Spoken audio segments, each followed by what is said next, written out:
This project has been funded by the Australian Office for Learning and Teaching, and it was specifically designed to look at the pedagogies that surround online business simulations. And so there we are not necessarily interested just in the simulations themselves, but the teaching and learning approaches that people use to try and make the simulation a useful learning experience and to try and embed it into their programs and courses.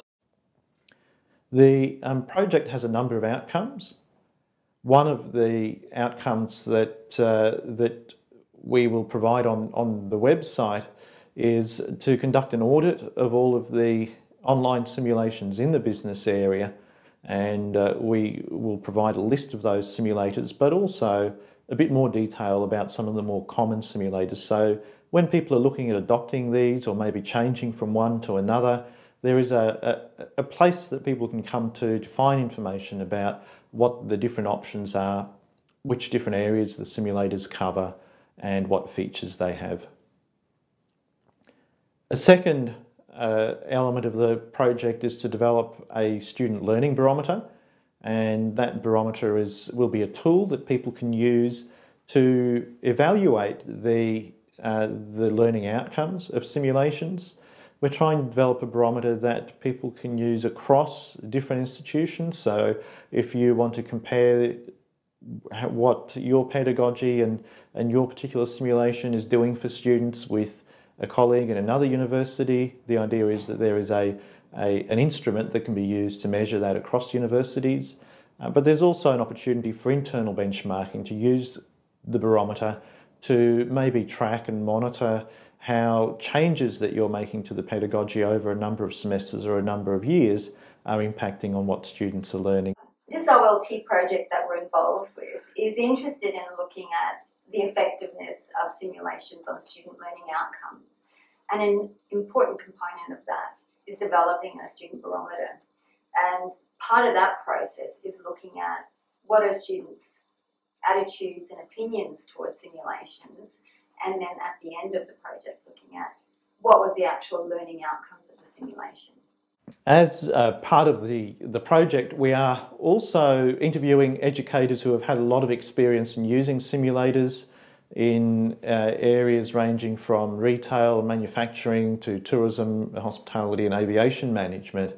And what we are trying to identify through the interviews are innovative pedagogies that people have used. We're trying to work out what works well with students, what tips people have for us, and we will use that information to develop a series of case studies as well as a good practice guide that people can refer to when they are planning to embed a simulation in their course. This part of the project involves interviewing educators and facilitators of business simulations.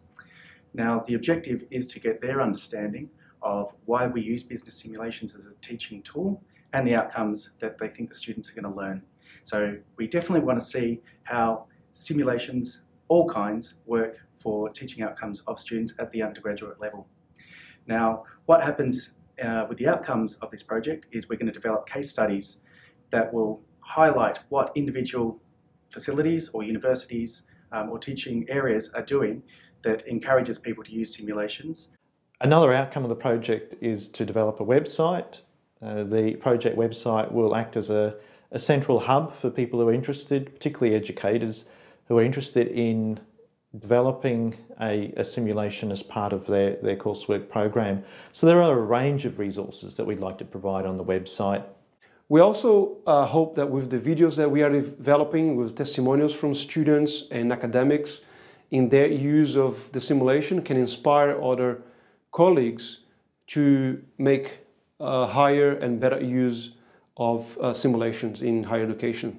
Another part of the project is, during the life of the project in 2014, is to run a series of workshops where we'd like to bring together people who are using simulators and also people who are interested in using simulators, directors of teaching and learning who might be looking to add something more innovative into their programs, or program directors, anyone really interested in how simulators might help students learn.